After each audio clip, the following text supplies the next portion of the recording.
What if the Great Library of Alexandria had survived? Not merely as a name remembered from antiquity, not as a modern building raised in tribute beside the Mediterranean. Imagine that the original institution itself had endured, changing rooms, changing rulers, changing languages, but never allowing the chain of memory to break. Tonight, picture Alexandria in the present day. The sea is dark beyond the harbor, and the city glows along the water. Cars move through the streets. Apartment windows shine above cafes and tram lines. Somewhere near the old royal quarter stands a complex of stone, glass, courtyards, archives, laboratories, and reading rooms. Parts of it are modern, parts are medieval. Beneath them lie foundations older than Rome's empire. Visitors enter through security doors and pass beneath an inscription that has been recut many times in many alphabets. Greek stands beside Arabic, Coptic, Latin, Hebrew, French, English, and languages spoken far beyond the Mediterranean. The words do not claim that every book has survived. No institution could honestly promise that. They make a quieter promise. What is learned here will be copied. What is copied will be carried. What is carried may live. Deep inside the archive, under controlled light, rests a papyrus copied in Alexandria more than 2,000 years ago. It is not the original manuscript written by its author. The people who preserved it never worshipped originals quite as much as we do. They understood that a fragile sheet survives by becoming many sheets. Beside it are later copies on parchment, paper, microfilm, and digital storage. The same words have crossed material after material, empire after empire, because every generation accepted the task of making them travel a little farther. A student sits nearby, reading a tragedy that people in our world know only by its title. In this imagined world, the play was never truly lost. Its language is old, its jokes sometimes difficult, its politics remote. Yet the student can hear an actor's fear, a mother's anger, and a crowd's laughter from a night more than 20 centuries gone. That may be the first thing to understand about a surviving Library of Alexandria. Its greatest gift would probably not be a secret engine, a forgotten cure, or a map revealing a hidden civilization. It would be something less dramatic and, in the end, more profound. The human past would contain fewer silences. To see how such a world might have formed, we need to return to the beginning, when Alexandria itself was new. Alexander the Great founded the city in 331 BCE on the Mediterranean coast of Egypt, though he did not live to see what it became. After his empire fractured, Egypt passed to one of his generals, Ptolemy, whose descendants ruled from Alexandria for nearly 3 centuries. The Ptolemies were Macedonian Greeks governing an ancient Egyptian land, and their capital was designed to announce that their kingdom stood at the center of a much larger world. Alexandria faced the sea, received ships from across the Mediterranean, and stood near the routes of the Nile. Grain, glass, papyrus, spices, metals, animals, stories, and people passed through its harbor.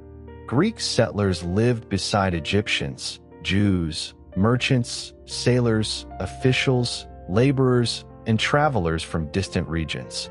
It could be tense, unequal, and politically dangerous. It was also one of the great meeting places of antiquity. Within the royal district, the early Ptolemies established the Mouseion, a community dedicated to the Muses. The English word museum descends from that name, but the ancient institution was not a museum in the modern sense.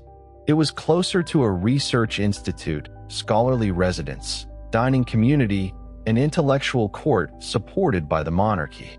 Scholars received resources and time to study poetry, mathematics, astronomy, geography, medicine, language, and the natural world. Connected to this community was the collection we call the Great Library of Alexandria. We do not know exactly how many scrolls it contained. Ancient reports offer enormous numbers, but they were written for different purposes and do not fit neatly together. A single work could occupy several scrolls.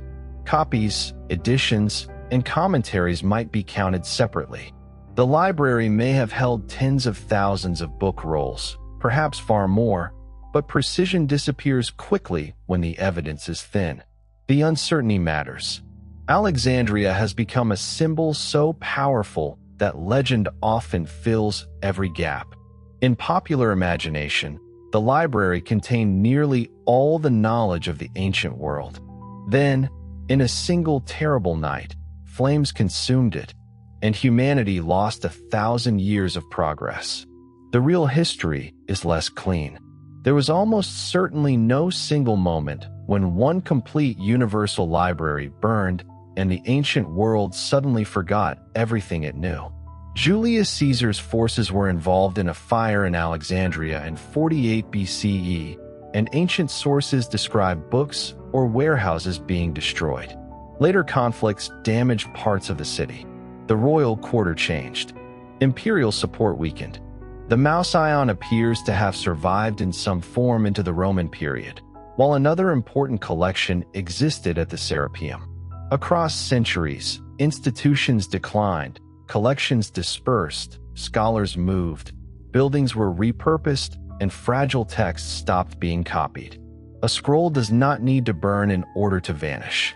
It can disappear because a roof leaks, because insects reach it, because the language in which it is written loses readers, because a new ruler stops paying the people who maintain it, because one copy is carried away and never returned, because a work is judged unfashionable, offensive, useless, pagan, heretical, old-fashioned, or simply too long to copy again. Most ancient literature was lost not in one magnificent catastrophe, but through countless ordinary failures of transmission. So our alternate history cannot begin by preventing one famous fire and assuming everything else takes care of itself. If the Great Library is to survive for more than 2,000 years, the institution must learn something that many ancient collections did not learn soon enough. It must learn that survival depends on movement. Imagine, then, a modest turning point rather than a miraculous one. After the violence surrounding Caesar's arrival, the librarians of Alexandria inspect the damage. Perhaps some storage buildings near the harbor have burned. Perhaps catalog records reveal that works believed to be secure existed in only 1 or 2 copies. The shock is not the end of the library. It becomes a warning. A new director persuades Cleopatra VII, and later the first Roman administrators of Egypt, to support a program of deliberate duplication. Every important text entering the collection is to be copied more than once. One copy remains in the royal quarter. Another is stored at the Serapeum. Others are exchanged with libraries in Athens, Rhodes, Pergamon, Antioch, Rome, and cities farther east. This policy would not be entirely alien to the ancient world. Texts already circulated through copying, trade, gifts, theft, and scholarly exchange. What changes in our imagined timeline is the scale and permanence of the system. Alexandria begins to think of itself not simply as the place that possesses books, but as the center of a network that keeps them alive. The library also protects its catalogs. The Alexandrian scholar Callimachus had created the Pinox, a vast bibliographic work organizing authors and texts. In our world, the Pinox itself survives only through references and fragments. In this alternate world, later librarians treat the catalog as one of the institution's most important tools. They copy it, revise it, record variant titles, note where duplicate manuscripts are held, and mark which works urgently require recopying. For the first time, the collection begins to possess something like a memory of its own memory. That may sound administrative, almost dull. Yet this is where the alternate future truly begins. Civilizations do not preserve knowledge through admiration alone. They preserve it through budgets, lists, storage rules, trained workers, and repeated acts that rarely appear in heroic stories. The Roman conquest of Egypt in 30 BCE still happens. Cleopatra and Mark Antony still lose to Octavian. Alexandria still becomes part of a vast empire ruled from Rome. The Ptolemaic court disappears, and the library loses the royal world that created it. This is the first great test. In our imagined timeline, the institution survives because it has already started making itself useful to rulers who do not share its founder's identity. Roman administrators need maps, tax records, agricultural knowledge, legal texts, translators, engineers, and educated officials. Alexandrian scholars provide editions of Greek authors admired by Roman elites, but they also become experts in the information required to govern Egypt. This bargain is not pure or romantic. The library is protected partly because power finds it useful.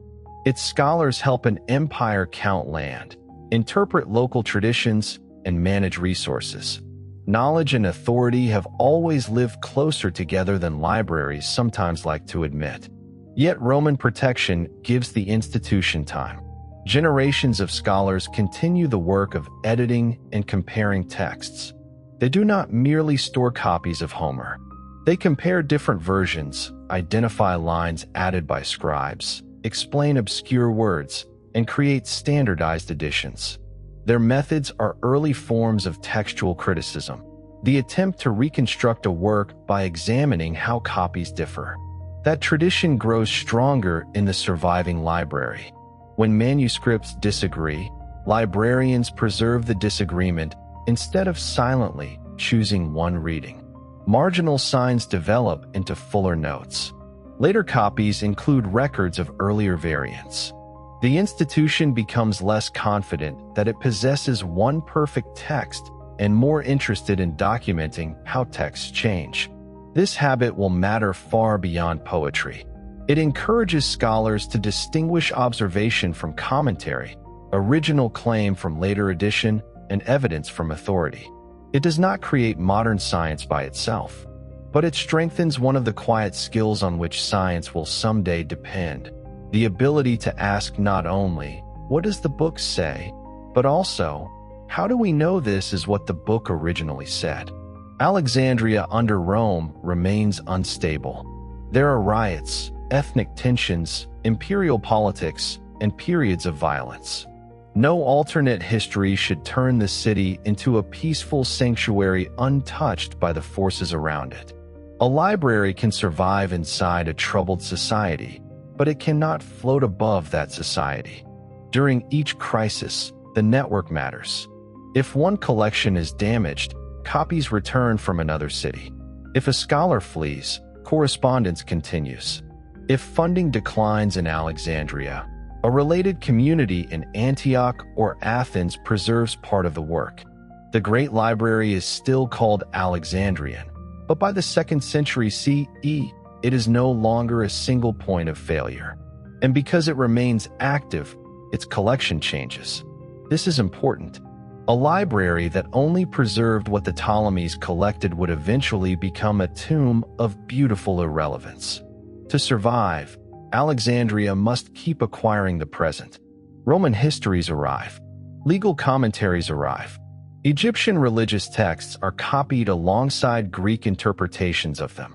Jewish scholars continue traditions of translation and interpretation already associated with Alexandria. Merchants bring geographical reports. Physicians add case observations. Engineers describe machines used in mines, water systems, theaters, mills, and military works. The collection remains unequal. Greek still dominates its highest status scholarship. Elite men produce most of the works officially cataloged. The lives of laborers, enslaved people, women, villagers, and non-Greek communities remain underrecorded.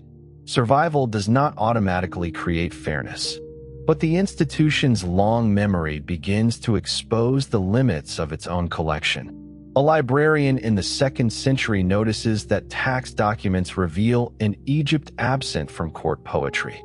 A physician records remedies used by local practitioners whose names would otherwise disappear.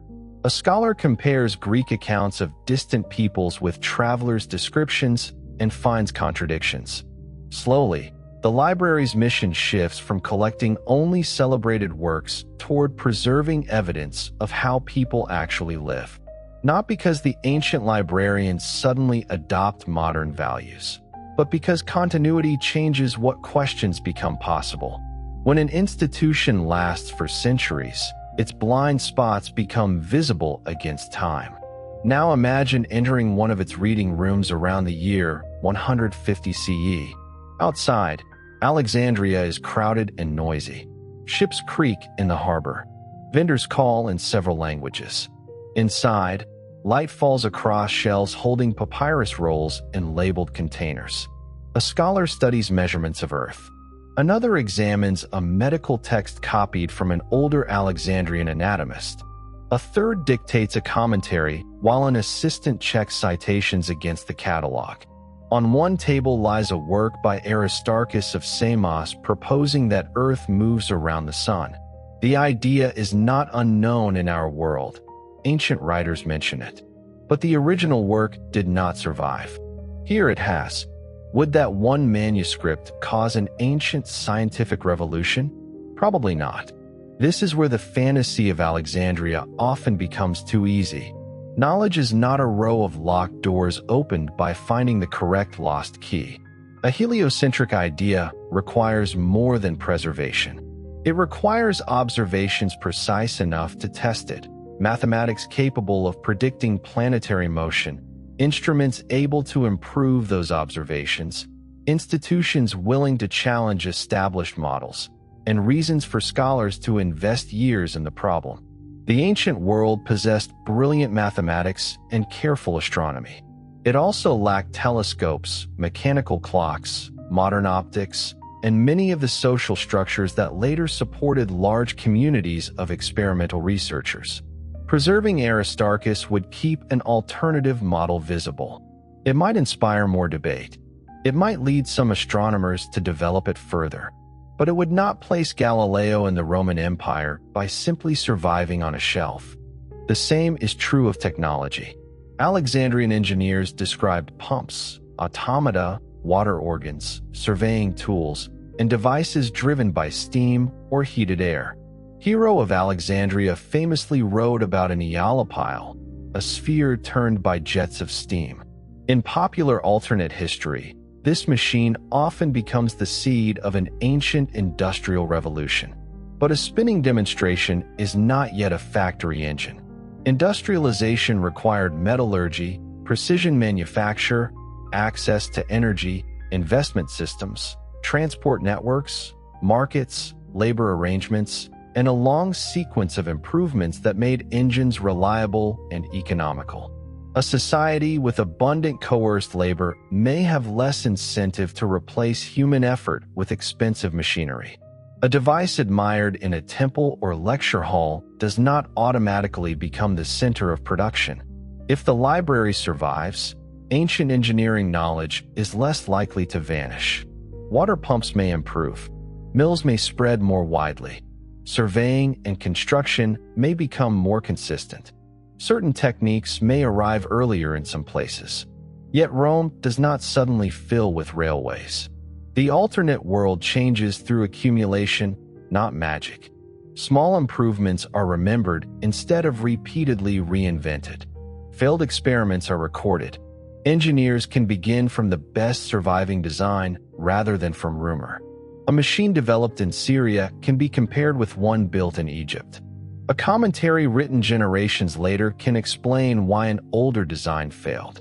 The effect is not an explosion. It is a reduction in forgetting. And over centuries, reduced forgetting can become enormous. By the 3rd century, Rome's empire is entering a long period of instability. Emperors rise and fall quickly. Armies fight civil wars. Trade is disrupted. Alexandria itself becomes a battlefield more than once. In 272 CE, forces of Emperor Aurelian recapture the city from the Palmyrene Empire, and fighting damages the royal quarter where the original Mouseion may once have stood. In our imagined history, This is the moment when the library nearly dies. The old complex is struck. Roofs collapse. Storerooms burn. Scholars flee through streets filled with soldiers. For several days, no one knows whether the institution has survived. Then copies begin to return. A catalog preserved at the Serapeum identifies what was held in the damaged rooms. Manuscripts arrive from branch collections. Scholars who escaped carry notes and records. The royal library, as the Ptolemies knew it, is gone, but the Alexandrian institution does not end with the building. It moves. Some collections settle near the Serapeum. Others enter Christian schools, private houses, temples, administrative archives, and new foundations outside the most vulnerable districts. The librarians establish a rule that will be repeated for centuries. No reconstruction may restore a single central storehouse without also expanding the network beyond it. The disaster changes the meaning of the Great Library. It is no longer defined by one palace complex. It becomes a legal and scholarly body, a chain of custodians, catalogs, copying houses, and affiliated collections. Its seal appears on manuscripts held hundreds of miles apart. The institution has survived its second birth. This adaptation places it directly inside one of the most difficult transformations in Mediterranean history: the rise of Christianity and the decline of traditional pagan institutions. The old Mouseion had been dedicated to the Muses. Its scholars operated in a world where religion, philosophy, civic ritual, and royal patronage were woven together. By the 4th century, that world is changing rapidly. Christianity moves from persecuted faith to imperial religion. Temples lose support. Theological conflict becomes entangled with urban politics. Alexandria becomes one of Christianity's most important and turbulent intellectual centers. A surviving library cannot avoid the conflict. Some Christians distrust parts of its pagan inheritance. Some traditional scholars fear that Christian authorities will narrow what may be studied. Some texts are attacked not because of their historical value, but because living communities still treat them as sacred or dangerous. The institution faces a choice: remain identified with the religious order that created it, or redefine itself as a guardian of records belonging to many traditions. Its survival depends on the second path. Imagine a group of librarians, Christian scholars, pagan philosophers, Jewish teachers, and civic officials negotiating a new charter late in the 4th century. It does not establish modern freedom of thought. The ancient world is not about to become tolerant by declaration. Certain works remain restricted. Certain teachers face pressure. Arguments sometimes become violent. But the charter creates a distinction that will prove powerful. A text may be preserved without being endorsed. That principle sounds obvious to many modern readers, yet institutions have often struggled to maintain it. In Alexandria, it allows Christian custodians to preserve pagan philosophy as part of human history. It allows pagan scholarship to continue under a changed legal order. It permits controversial works to remain cataloged even when they are not publicly taught. The same principle also protects Christian writings that imperial authorities temporarily condemn, Jewish commentaries rejected by rivals, and scientific works that conflict with fashionable interpretation. Preservation becomes a category of its own. The Serapeum is still caught in the religious violence of 391 CE. The temple is destroyed after confrontation between pagan and Christian groups under imperial policy. In our world, later memory often merges this event with the disappearance of the Great Library, though the precise relationship between the Serapeum's collection and the earlier Royal Library is uncertain. In the alternate timeline, the destruction is a terrible loss, but not the end. Weeks before the confrontation, librarians have moved many scrolls to affiliated repositories. Some are hidden in monasteries. Others travel up the Nile. A portion is taken to Caesarea, Antioch, and Constantinople. The event confirms what the institution learned after Aurelian's campaign. A collection that cannot be moved cannot be protected. Alexandria's librarians now face another material problem.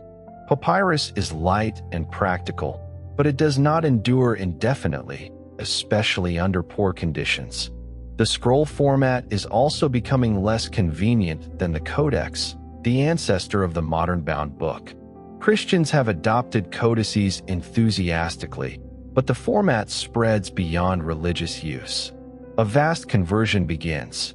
Works preserved on aging scrolls are copied into codices. This takes generations. Decisions must be made about priority. Famous authors are copied first. Rare technical works compete with widely read literature. Long texts consume enormous quantities of material and labor. Some manuscripts are too damaged to reconstruct. Some disappear while waiting. Even in the world where Alexandria survives, losses continue. This is essential to keep our imagined history honest. No library can preserve everything. Every act of copying is also an act of selection. The surviving institution saves far more than in our timeline, but it does not create a complete archive of antiquity. What changes is the method of selection. Because the Alexandrian catalog records which works exist only in one known copy, rarity becomes a reason to preserve a text rather than a reason to neglect it. A famous work with many copies can wait. A strange medical treatise, obscure local history, or unpopular play may move to the front of the queue precisely because no other witness is known. This simple reversal saves thousands of works that would otherwise vanish. Imagine the consequences for literature. In our world, only a small fraction of ancient Greek drama survives complete. Aeschylus, Sophocles, and Euripides wrote many more plays than the handful we can read today. Other playwrights once famous are represented by fragments or names. Sappho's poetry survives largely in fragments. Large parts of ancient historical writing, philosophy, lyric poetry, biography, criticism, and popular storytelling are gone. In the alternate world, the shelves remain incomplete, but the gaps are smaller. School children do not know Sophocles as the author of only 7 surviving plays. They know dozens. Theater companies stage tragedies whose plots are entirely unknown to us. Comedies preserve ordinary speech, social prejudice, political jokes, and details of daily life that formal histories ignore. Poems by women survive in larger numbers. Regional voices appear beside the canon created by elite education. The literary map of antiquity becomes wider, and that wider map changes later generations. A single surviving canon tends to make the past look more unified than it was. When only a few works remain, those works become the ancient mind. With hundreds more texts, antiquity appears argumentative, diverse, and unfinished. There is no single Greek view of fate, virtue, women, foreigners, government, or the gods. There are competing schools, forgotten experiments, popular genres, failed ideas, radical proposals, and voices that later tradition never chose to honor. The past becomes harder to simplify. That may affect religion and philosophy more than any one lost doctrine could. Early Christian thinkers in Alexandria already engaged deeply with Greek philosophy. Origen, Clement, Athanasius, Cyril, and others worked in a city where theology and classical learning met intensely, sometimes creatively and sometimes violently. With the library continuing as a shared institution, Christian scholarship gains access to a broader range of philosophical texts and their competing commentaries. This does not dissolve theological conflict. It may create more of it. More surviving arguments mean more possible interpretations. Schools cite different ancient authorities. Heresies become harder to erase because their writings remain preserved under the principle that a condemned text is still evidence. Church historians of the alternate world can read many works that our historians know only through hostile quotations. Religious history becomes less dependent on winners describing the defeated. The same is true for Jewish life in Alexandria. The city had one of the ancient world's largest Jewish communities, and traditions of Greek translation were deeply important there. In the surviving institution, Hebrew and Aramaic works receive more systematic attention. Greek translations are compared with multiple source traditions. Commentaries preserve debates inside Jewish communities rather than treating them as a single voice. Coptic develops as a written language using mostly Greek letters with additional signs from Egyptian scripts. As Christianity spreads in Egypt, Coptic texts enter the library's network. Monasteries become not rivals to Alexandria's preservation mission, but essential partners. Monks copy scripture, theology, medicine, grammar, history, and selected pagan works. Some reject parts of the old tradition. Others preserve them because the new Alexandrian charter treats custody as separate from belief. The library becomes multilingual in a way the Ptolemies never intended.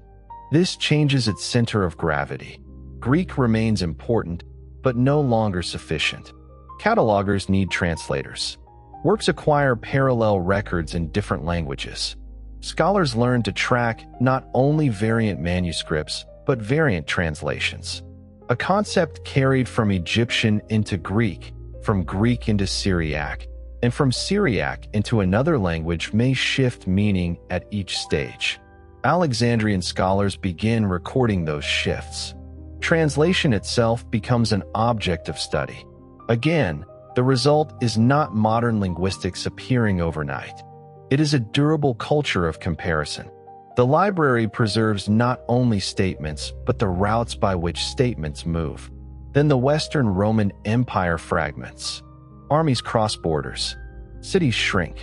Long-distance administration weakens in parts of Europe. Traditional schools disappear. Yet the phrase "the fall of Rome" hides enormous differences across regions. The Eastern Roman Empire continues from Constantinople. Urban and scholarly life persists in many places. Christian monasteries preserve and produce texts. Syriac, Persian, Armenian, Coptic, and other intellectual traditions remain active. Knowledge does not enter one universal darkness. In this alternate timeline, Alexandria makes that continuity more visible. Its annual catalog reports circulate across affiliated centers. A scholar in Ravenna may know that a mathematical commentary exists in Egypt even if no copy is locally available. A monastery in Ireland, centuries later, may request a Latin translation through networks that trace back to Alexandria. Constantinople and Alexandria compete for prestige, but they also exchange manuscripts after fires and wars. The existence of a recognized international archive reduces one of the greatest problems of manuscript culture, not knowing what has survived elsewhere. This matters because rediscovery often begins with rumor. A writer mentions an older book. A traveler claims to have seen it. A scholar spends years searching for a copy that may no longer exist. In the alternate world, the Alexandrian registry does not eliminate uncertainty, but it records sightings, locations, dates, and lineages of copies. The world's knowledge is still scattered. It is simply less invisible to itself. Medicine offers a striking example. Alexandria had been associated with Herophilus and Erasistratus, physicians of the early Hellenistic period who conducted anatomical research and, according to ancient testimony, human dissection. Their works did not survive intact in our world. Later writers preserved parts of their ideas, sometimes accurately and sometimes not. In the surviving library, fuller versions remain available. Physicians can read their anatomical descriptions, compare them with Galen, and see where authorities disagree. That alone may prevent some errors from hardening into unquestioned tradition. Galen remains immensely influential, but he is not the only ancient voice available in detail. Would medicine advance centuries ahead? Only in certain ways. Anatomical knowledge can survive on a page, but medicine also depends on permission to examine bodies, cultural attitudes toward dissection, hospitals, instruments, hygiene, experimental methods, and ways of testing whether a treatment works. Ancient physicians lacked germ theory. They did not possess microscopes. Their pharmacology mixed useful remedies with ineffective and harmful ones. The library preserves better questions, not automatic cures.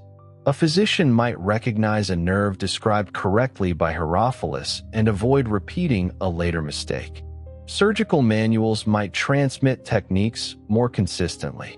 Case histories could accumulate across generations. Hospitals associated with religious and civic institutions might send anonymized records to Alexandria, creating long series of observations. Yet old errors would survive too. A perfect archive is not a perfect teacher. False ideas preserved with prestigious names can become more difficult to challenge. If Alexandria protects every text, it protects superstition, prejudice, bad medicine, and confident nonsense alongside insight. The institution therefore develops another practice. Commentaries must distinguish what an author claimed from what later observation supports. The difference is fragile.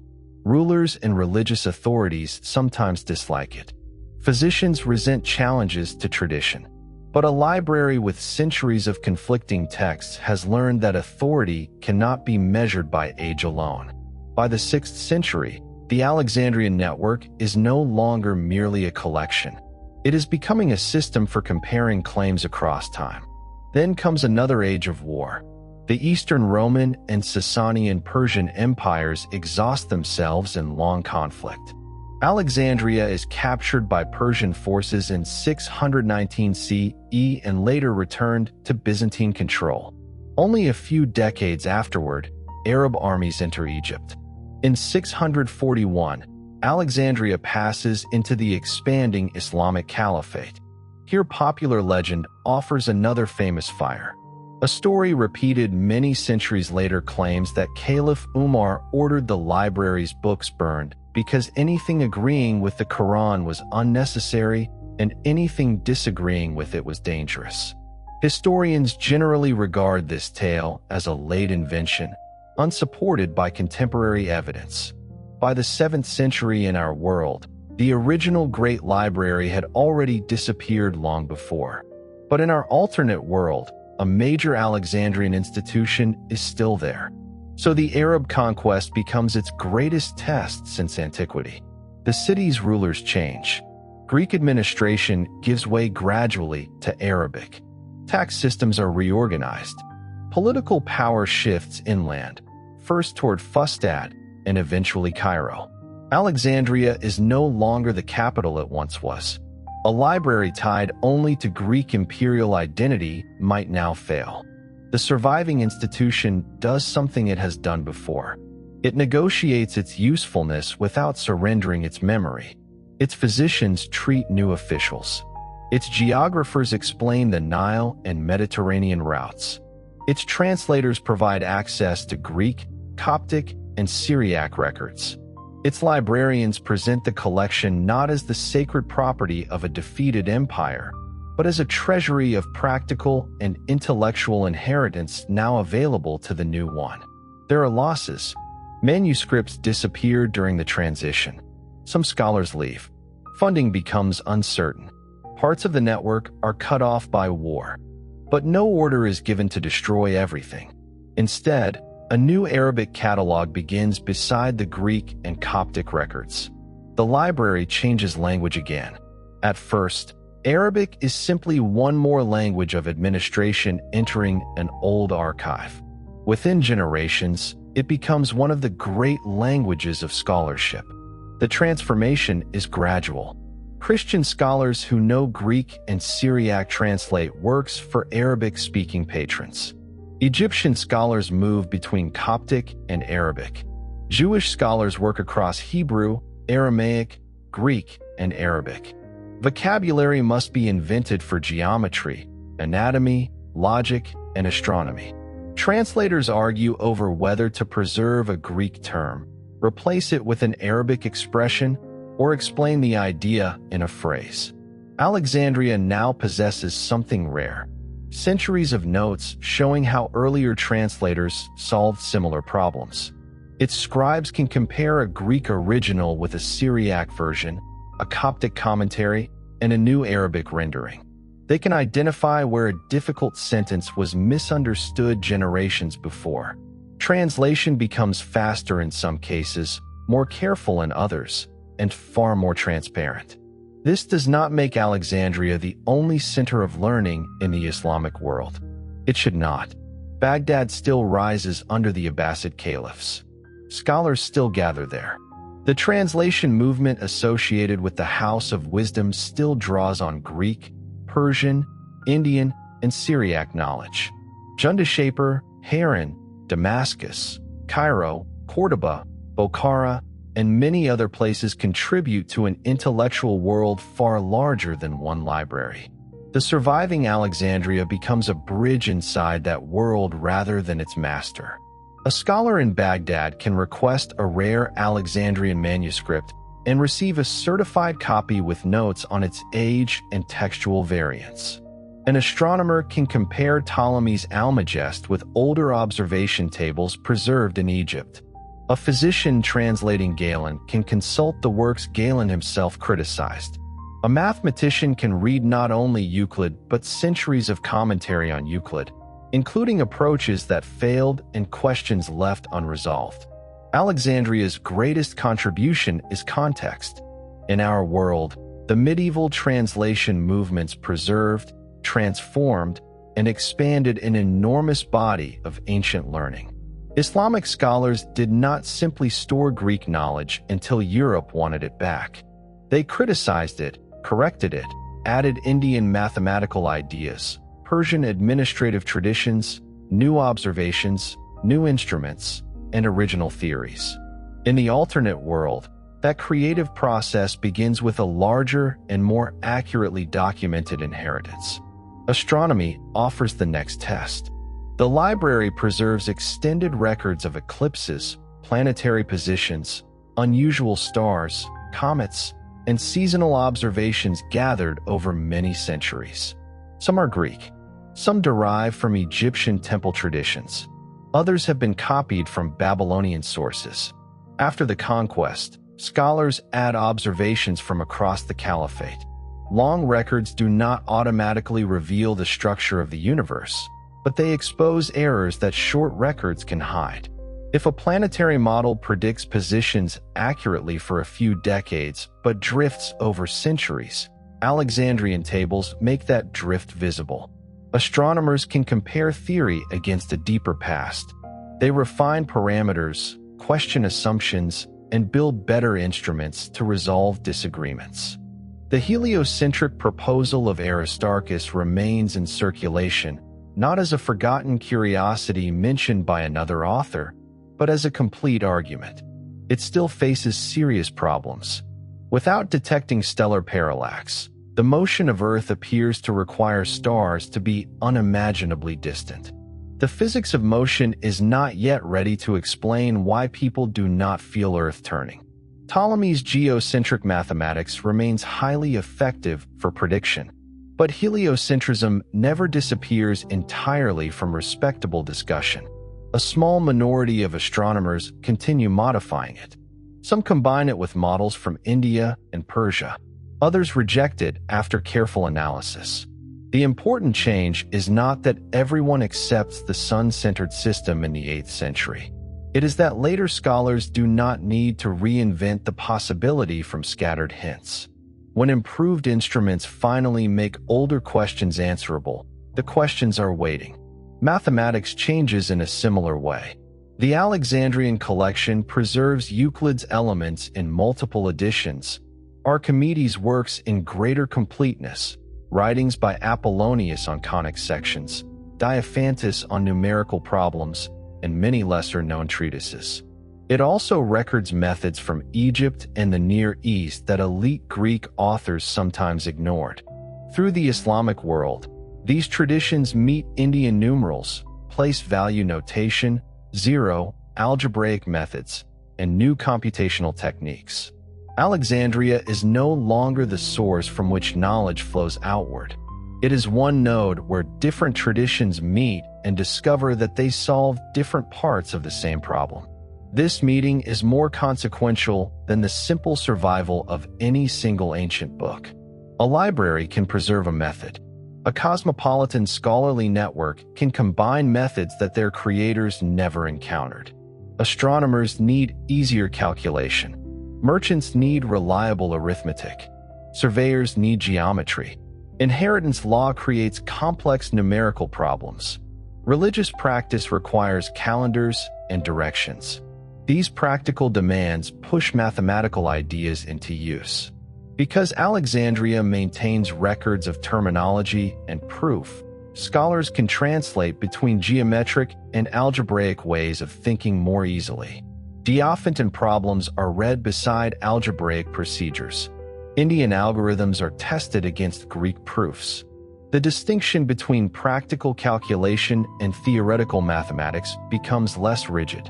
Again, this does not produce calculus in the 9th century.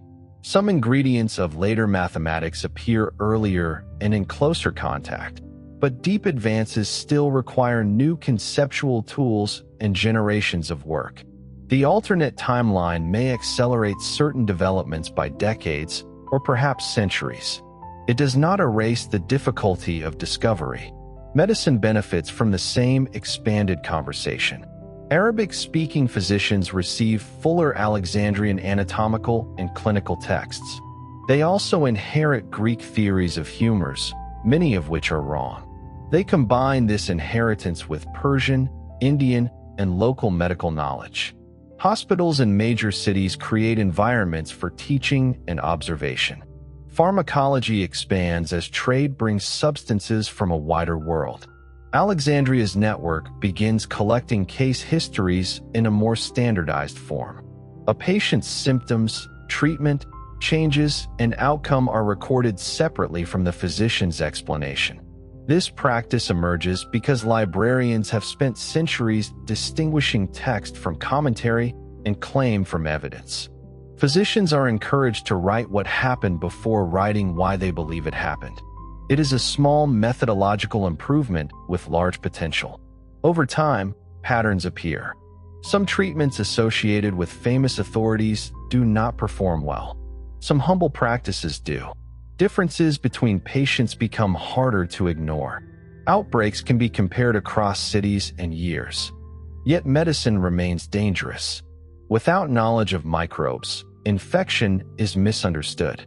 Surgery is limited by pain, bleeding, and contamination. Many remedies are ineffective. Prestige, tradition, and religious belief still shape care. The surviving library cannot rescue humanity from every limitation of its age. What it can do is make contradiction more visible. And visible contradiction is often where inquiry begins. Geography may change even more noticeably. Alexandria had long stood where river and sea connected continents. Its scholars inherited the work of Eratosthenes, who estimated Earth's circumference with remarkable skill, and geographers who tried to map the inhabited world. In the alternate timeline, ancient geographical writings survive in fuller form, including travel accounts, coastal guides, measurements, and debates over the size of oceans and continents. As Islamic trade networks stretch from the Atlantic to the Indian Ocean and beyond, new reports pour into the library. Sailors describe monsoon winds. Merchants report cities in East Africa, India, Southeast Asia, and China. Pilgrims record roads. Officials send surveys. Jewish merchant letters preserve practical knowledge of routes and prices. Alexandrian cartographers learn to mark confidence. A coastline measured by repeated voyages is drawn differently from a land known through rumor. Distances are tagged by source. Contradictory accounts remain visible instead of being forced into one authoritative image. Maps become arguments with evidence attached. This might improve navigation and reduce certain errors. It might also serve conquest. A more accurate map is not morally neutral. Empires can tax, invade, and control more effectively when they understand roads, rivers, ports, and populations. Merchants can reach new markets, but armies can follow. The library's knowledge helps travelers and administrators, physicians and rulers, explorers and occupiers. The same institution that preserves voices can strengthen power over the people whose voices it preserves. This tension grows as Alexandria becomes famous across the medieval world. Every ruler wants the prestige of protecting it. Every ruler is tempted to influence what it records. The librarians develop ceremonies of neutrality. Incoming governors publicly confirm the charter. Religious leaders receive seats on advisory councils. Copies of politically sensitive records are stored outside Egypt. No ruler can alter the central catalog without discrepancies appearing elsewhere. These safeguards help, but they never make the institution independent. Funding can be cut. Scholars can be dismissed. Access can be restricted. A book can be preserved in a vault, yet kept from readers for generations. Censorship often works through silence rather than destruction. At several points, Alexandria nearly becomes an archive of the state rather than a library for inquiry. One caliph demands the removal of works associated with a rival theological movement. The librarians compromise by moving them into a restricted collection. A governor orders embarrassing tax records sealed. Copies survive in Cordoba and Damascus. A Christian ruler later tries to reclaim certain manuscripts as exclusively Greek heritage. Arabic custodians refuse. The library survives through imperfect resistance, negotiation, and duplication.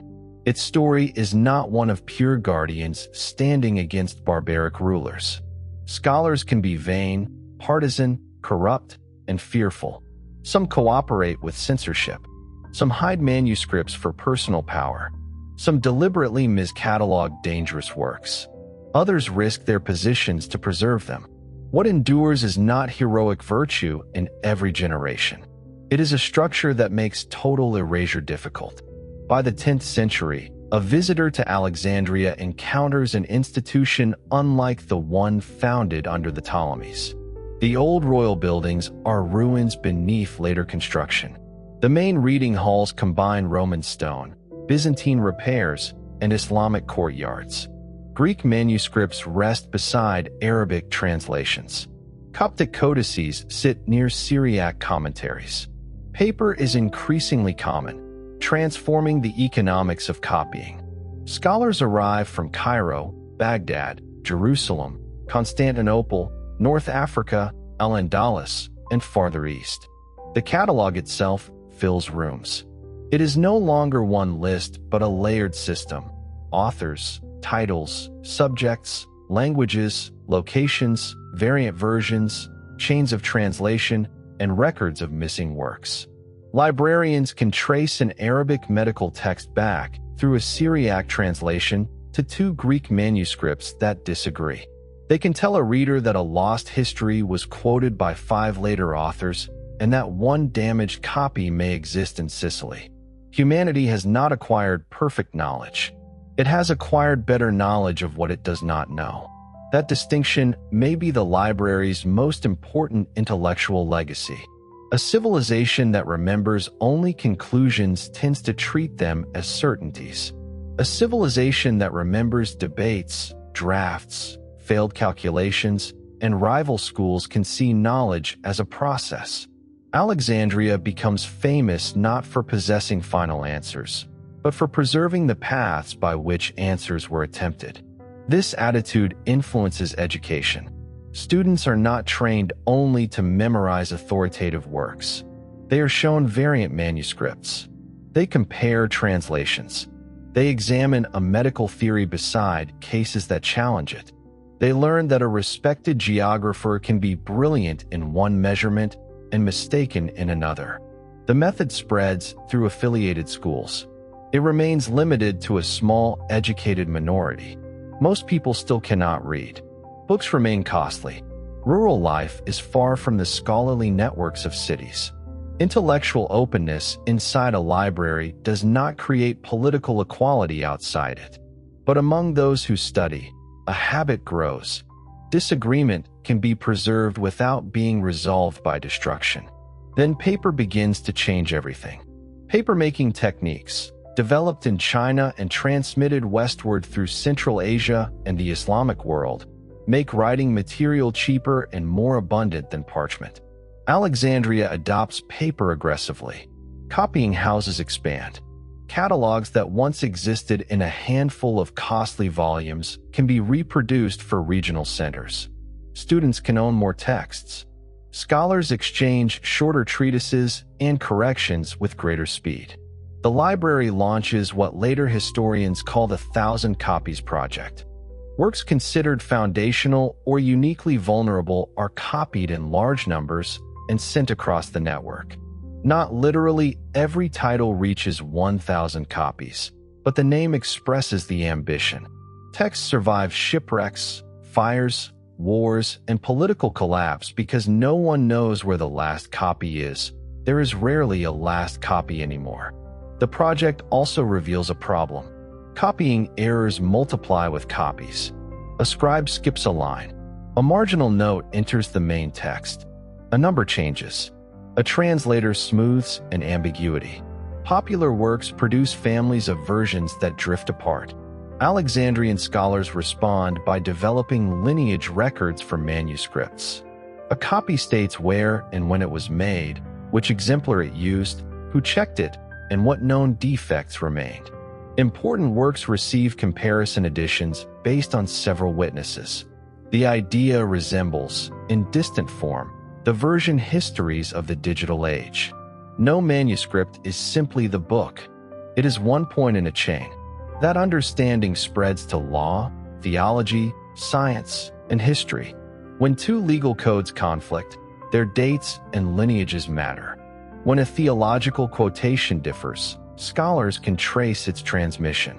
When an astronomical table contains an error, later copies can identify the corrupted branch. The preservation system becomes more reliable because it assumes humans will make mistakes. That may be one of the deepest lessons of the surviving library. Resilience begins when an institution stops pretending that its custodians are infallible. Now let us pause in this alternate medieval Alexandria on a warm evening. A young copyist sits in a courtyard after sunset. Lamps burn beneath arches. The sea air carries salt into the city. Before her lies a damaged comedy written more than 1,000 years earlier. One page is missing. A second copy from Constantinople contains the passage, but several lines differ. An Arabic translation preserves a joke that makes little sense in either Greek version. She compares them slowly. She cannot know which wording the playwright first dictated. She notes all three possibilities. In the margin, she writes that the question remains unresolved. That sentence travels into the future. Not an answer, a preserved uncertainty. And because the uncertainty survives, someone centuries later may solve it with evidence she never possessed. Centuries continue to turn. Dynasties change in Egypt. The Fatimids found Cairo in the 10th century, and political gravity moves farther from Alexandria. New libraries and schools rise in the capital. The older city no longer dominates the intellectual life of Egypt.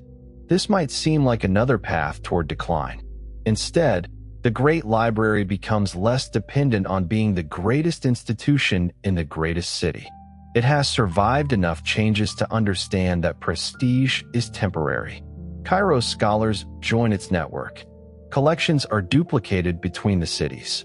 The new capital supports astronomy, medicine, theology, and administration on a scale Alexandria cannot match alone. Competition proves useful. Cairo accuses Alexandria of clinging to old Greek authority. Alexandria accuses Cairo of allowing court politics to reshape scholarship. Both criticisms contain truth.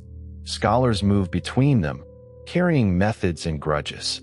The resulting rivalry prevents either institution from claiming complete control over knowledge in Egypt.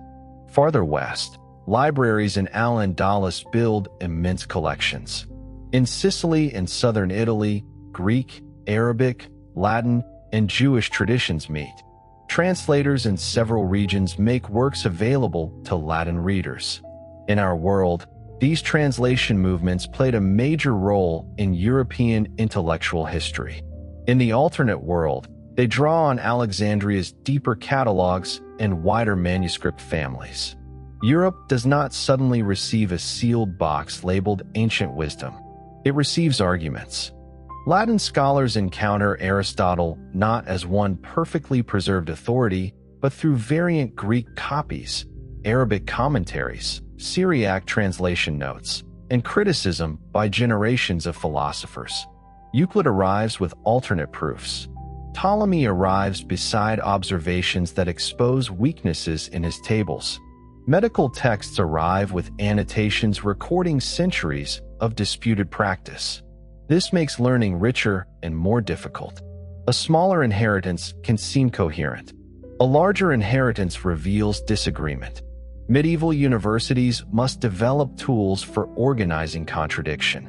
The scholastic method of posing questions, objections, replies, and distinctions becomes even more central. Students learn to compare chains of interpretation extending back to Alexandria. The result may be a Europe somewhat less able to imagine that knowledge vanished completely after Rome and then returned through its own rediscovery. The Renaissance, when it comes, looks different. In our history, Renaissance humanists searched monasteries and libraries for ancient manuscripts. The recovery of Greek texts, especially after scholars moved west around the fall of Constantinople, transformed European learning. The idea of rebirth drew power from the sense that classical antiquity had been lost and was being recovered. In the alternate world, antiquity never feels quite so absent. Many more works are already known through the Alexandrian network. Greek scholars still carry precious manuscripts west. Constantinople's fall in 1453 remains a catastrophe and a migration of knowledge, but it does not suddenly reveal an unknown civilization. Europe has long corresponded with libraries in Alexandria, Cairo, and the Eastern Mediterranean. Humanists still admire ancient style. Artists still study classical forms. Political thinkers still debate Rome. But the language of rebirth gives way to the language of continuation. Later historians may not divide time so sharply into ancient, medieval, and modern ages. The period we call the Middle Ages would still contain war, famine, plague, fragmentation, and religious conflict. It would also be visibly connected to antiquity through a continuously operating institution. The myth of 1,000-year intellectual sleep becomes harder to sustain. This shift in historical imagination matters. Societies often define progress by inventing a dark past from which they believe they escaped. A surviving Alexandria would not prevent people from doing this, but it would offer stubborn evidence that knowledge moved through many cultures rather than belonging to one civilization at a time. Greek texts preserved by Arabic-speaking scholars could not easily be described as purely European property. Egyptian, Syriac, Persian, Indian, Jewish, North African, and other contributions would be recorded in the same catalog lineages. The history of science would look less like a torch passed neatly from Greece to Rome to Europe, and more like a web of translations, corrections, and borrowings that could influence politics, though not necessarily in gentle ways. European powers might claim Alexandria as the birthplace of their intellectual heritage and seek control over it. Islamic rulers might emphasize the centuries during which Arabic scholarship expanded the collection. Egyptian national movements might argue that the institution's deepest home is the land whose taxes, workers, papyrus, and cities sustained it. Greek nationalists might focus on its language. Christians, Muslims, Jews, and secular scholars could all point to different eras as the library's true identity. A continuously surviving institution would become one of the most contested symbols on Earth. Its history would not unite everyone. It would give everyone something to argue over. Before those modern struggles arrive, another technology transforms the library more rapidly than any invasion ever did. Printing. Movable type printing had existed in East Asia long before Gutenberg's press in 15th century Europe, developing through different materials, scripts, and economic conditions.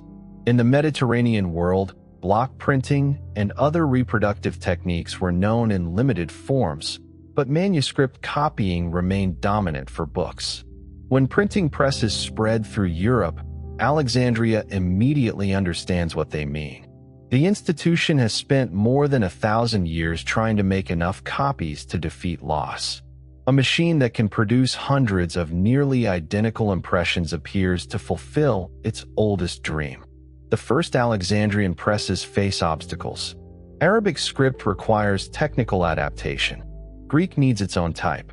Coptic, Hebrew, and other scripts demand additional fonts and skilled compositors.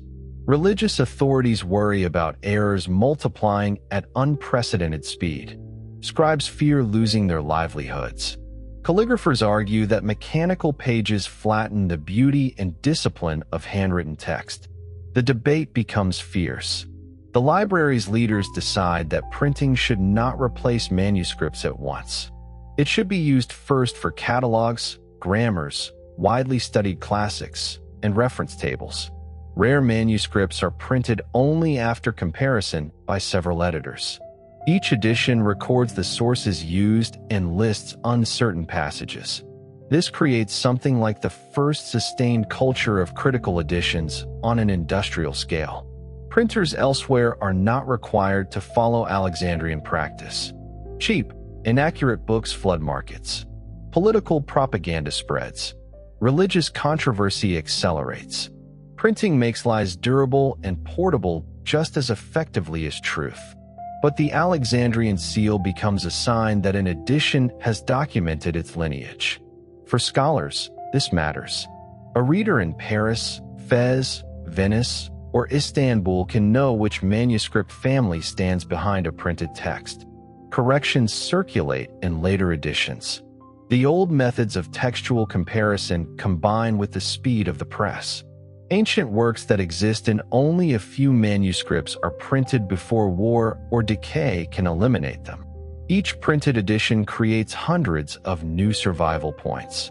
The age of unique copies begins to end. This has a dramatic effect on literature. Plays once confined to scholars enter theaters.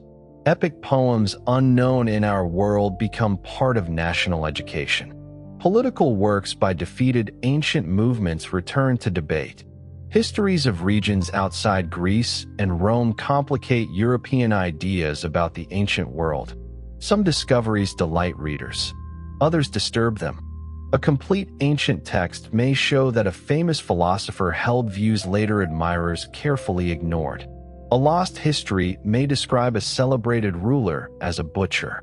Early versions of religious writings may differ in ways that unsettle communities. Medical texts may reveal practices later societies find horrifying. Comedies preserve racism, misogyny, class contempt, and casual cruelty beside wit and tenderness. More memory does not make the past more admirable. It makes the past harder to curate into innocence. The Reformation and the religious wars of early modern Europe still occur. Printing, politics, church authority, local grievances, and theological conflict remain powerful forces. The surviving library cannot prevent them.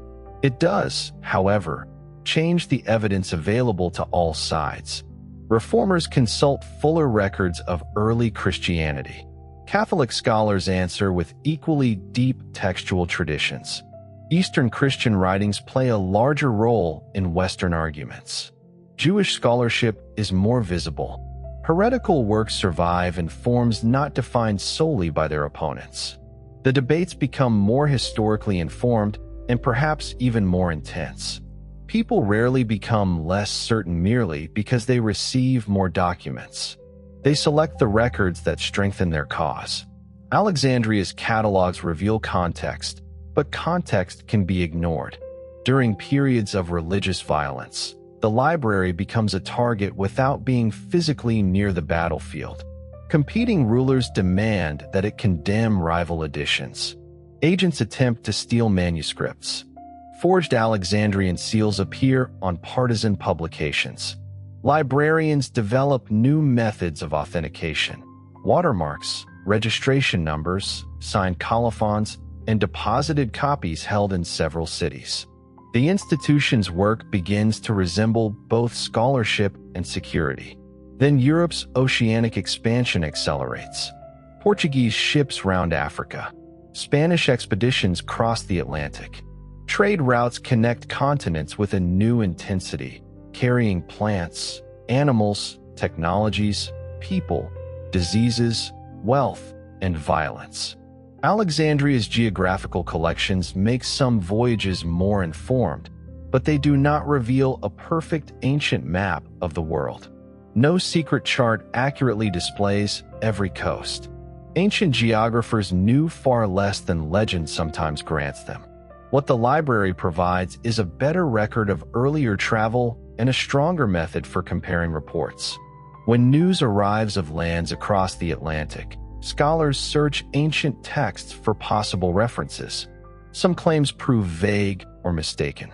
Others suggest earlier awareness of islands without demonstrating sustained contact.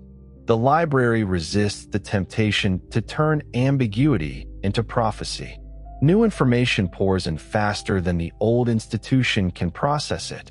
Sailors describe unfamiliar currents.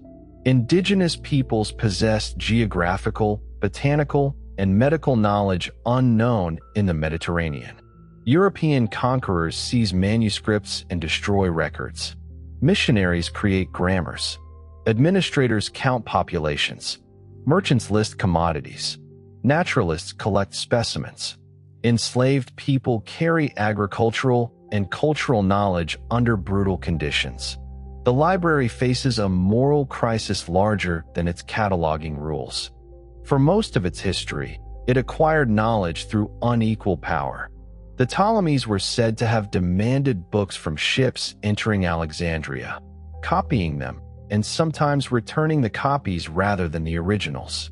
Imperial administration supplied records produced through taxation and conquest. Scholars benefited from systems that excluded most people. Now colonial expansion makes the violence behind collection impossible to ignore. Objects and manuscripts arrive from conquered societies. Some are purchased, some are gifts, some are stolen, some are taken from temples and palaces after military defeat. European patrons offer Alexandria access to new collections if the library will legitimize their possession. The institution divides. One group argues that any object placed in Alexandria is at least protected and studied. Another argues that preservation cannot excuse theft. A third fears that refusing collections will condemn them to destruction elsewhere. There is no clean answer. The debates produced the Alexandria Custody Code in the 17th century. It requires records of provenance, names of communities of origin when known, conditions of acquisition, and rights to request copies or return. By modern standards, the code remains weak. Empires still pressure the institution. Many records are falsified. Restitution is rare. Yet the principle enters the archive. Possession has a history, and that history must be preserved with the object. This changes museums and libraries around the alternate world. Not immediately, not universally, but earlier than in ours, curators are forced to record how collections were obtained.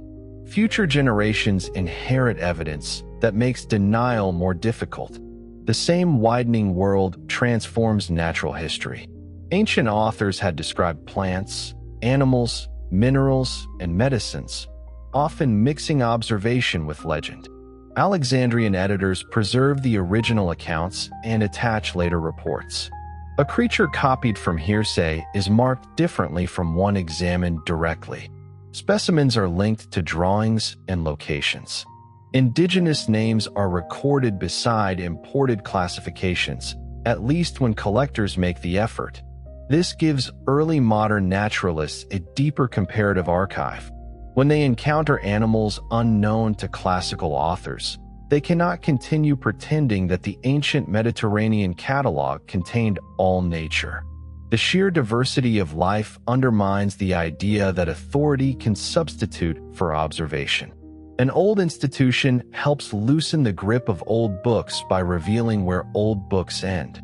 This is one of the beautiful paradoxes of the surviving library. Because it preserves antiquity so well, scholars become less dependent on antiquity. They can see exactly what Aristotle observed and exactly what he did not. They can admire Pliny while identifying repeated rumors. They can compare ancient anatomical claims against new dissections. They can trace a mistaken statement through 1,000 years of copying and watch how reputation protected it. The past stops being an unreachable golden age. It becomes a documented human effort, brilliant and fallible. That shift helps prepare the scientific revolution. Copernicus still develops a heliocentric model in the 16th century, but he works in a world where Aristarchus's full proposal has never vanished. He is therefore less able to present sun-centered cosmology as a nearly forgotten possibility, and more able to analyze why earlier versions failed. His achievement changes rather than disappears. He possesses historical continuity, but he still needs new mathematics and a willingness to reorganize astronomy. Tycho Brahe still builds an extraordinary observational program. Kepler still discovers that planetary orbits are ellipses, a result not hidden in an Alexandrian scroll. Galileo still turns a telescope toward the sky and sees evidence no ancient, unaided observer could have seen. Newton still has to unite terrestrial and celestial motion mathematically. No library contains the laws of nature waiting to be copied from a lost page. But in this world, the scientists of the 16th and 17th centuries begin with a richer record of previous attempts. They waste less time rediscovering certain texts. They spend more time understanding why intelligent people reached different conclusions. Progress may arrive somewhat earlier in selected areas. More importantly, it arrives with a different story about itself. The founders of modern science cannot easily claim that reason slept for centuries until Europe awakened it. The Alexandrian record shows continuous work in Greek, Syriac, Arabic, Persian, Sanskrit, Hebrew, Latin, Coptic, and other traditions. Credit becomes harder to simplify. Not impossible to simplify. Harder. National pride still edits history. European empires still write themselves as the culmination of civilization. Scholars still minimize contributions that do not fit their narratives. But opponents can point to an archive whose catalogs trace ideas across borders in ink too old to dismiss. The history of science becomes an argument with receipts, and the library itself becomes a model for a new kind of institution. Scientific societies in London, Paris, Florence, and elsewhere exchange publications with Alexandria. Journals develop deposit rules inspired by its ancient copy network. Experiments are expected to include methods detailed enough for others to repeat. Negative results, long neglected because scholars prefer success, begin to receive archival categories. The Alexandrian motto changes again. What is learned here will be copied. What is tested here must be described. The new rule does not eliminate fraud or error. Scientists protect reputations. Patrons influence conclusions. Secretive inventors hide methods. Alchemists encode recipes. Governments classify useful discoveries. Yet the ideal of reproducibility gains historical prestige from an institution older than any modern state. By the early 18th century, Alexandria contains observatories, anatomical collections, printing houses, translation schools, and laboratories beside its manuscript archives. It is no longer only a library by modern definition. It resembles a university, academy, archive, museum, and international standards body woven together. That growth creates danger. An institution responsible for everything may become answerable for nothing. Its bureaucracy expands. Scholars complain that catalog forms take longer than research. Directors favor fashionable subjects. Families secure positions for relatives. Collections sit unopened because no one has the language to study them. The Great Library survives, but it is not always alive. At times, it becomes cautious, slow, and proud of its age. Younger institutions criticize it as a monument to accumulated authority. Radical thinkers publish outside its system precisely because the Alexandrian seal seems too respectable. This opposition helps it. No institution should be trusted because it has survived. Survival may indicate resilience, but it can also indicate closeness to power. The library is forced repeatedly to choose between protecting its reputation and allowing criticism of itself into the archive. To its credit, not always but often enough, it preserves the criticism. The industrial age arrives not from one preserved ancient machine, but from a convergence that no library could manufacture alone. Coal is mined at increasing scale. Iron production improves. Precision tools become more capable. Investors finance enterprises. Expanding markets reward greater output. Engineers refine steam engines through repeated practical work. Scientific theories of heat develop alongside machines built before those theories are complete. Alexandria contributes old mechanical texts, comparative records, and an institutional memory of devices driven by water, air, and steam. Engineers study heroes' mechanisms with fascination. Some components inspire valves, regulators, pumps, and demonstrations. But the decisive engines still belong to their own economic and technical world. This alternate industrial revolution may begin a little more efficiently because engineers have access to broader precedents. Certain dead ends are recognized sooner. Earlier descriptions of water power encourage wider comparison of mills. Metallurgical records from different cultures are collected systematically. Yet factories do not emerge in ancient Egypt. The Great Transformation still waits for conditions that antiquity did not possess. When it arrives, the library records its costs as well as its inventions. Mine reports describe deaths and disease. Factory inspectors document children at work. Physicians compare air quality and respiratory illness.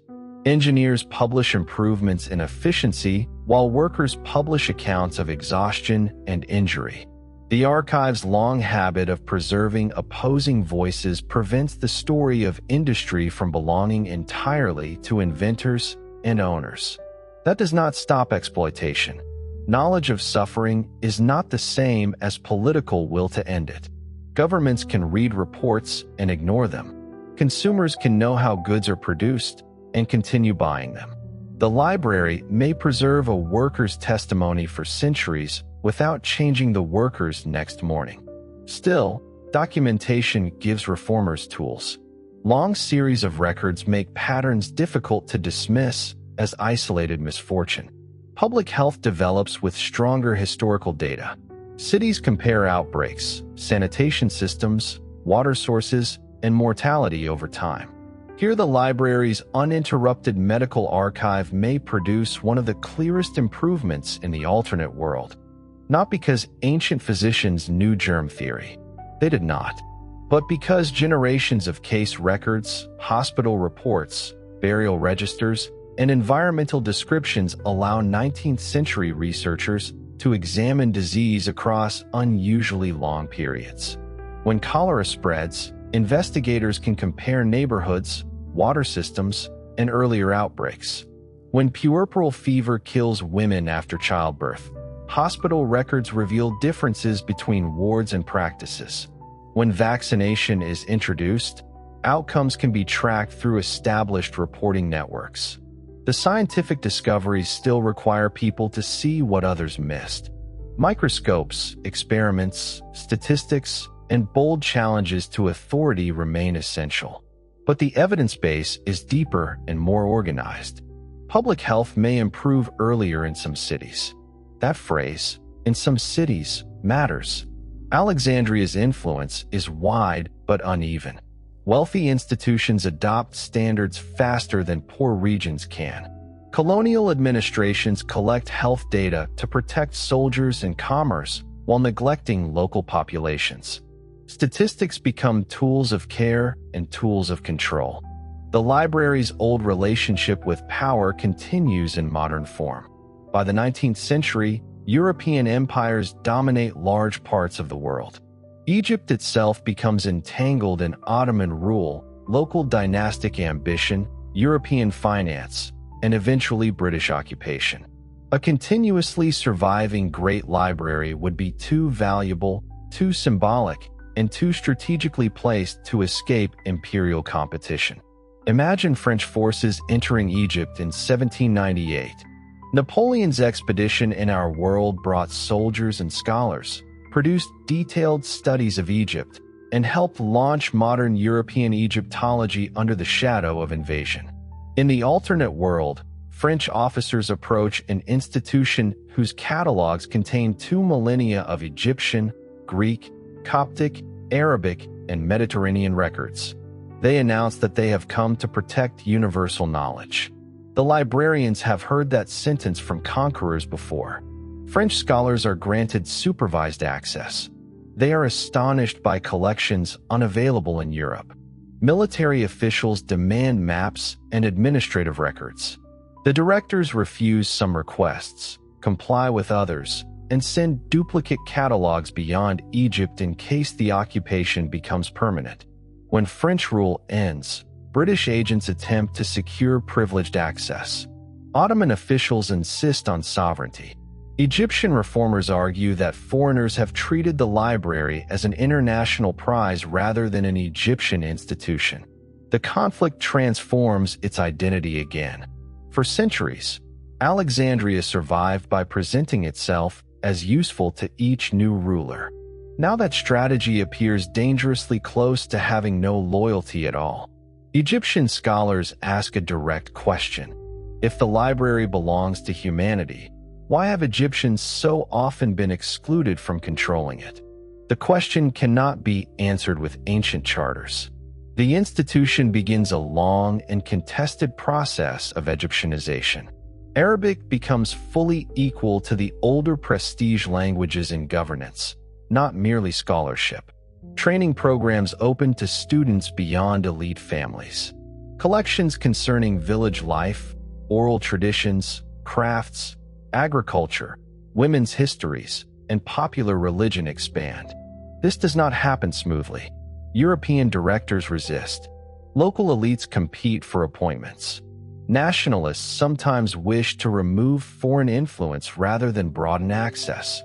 Religious leaders disagree about the place of ancient pagan heritage, but the debate changes the library's future. A collection that has survived by crossing cultures must now confront how unequal those crossings were. Modern archaeology deepens the challenge. Excavations across Egypt uncover temples, tombs, papyri, household objects, and human remains. The Great Library possesses extraordinary records linking ancient place names and texts to sites. Archaeologists can identify locations more quickly and interpret inscriptions through a much richer linguistic tradition. This means more can be learned. It also means more can be taken. European museums seek artifacts. Private collectors finance digs. Colonial laws divide discoveries. Human remains are transported for study. Sacred and funerary objects become displays far from the communities connected to them.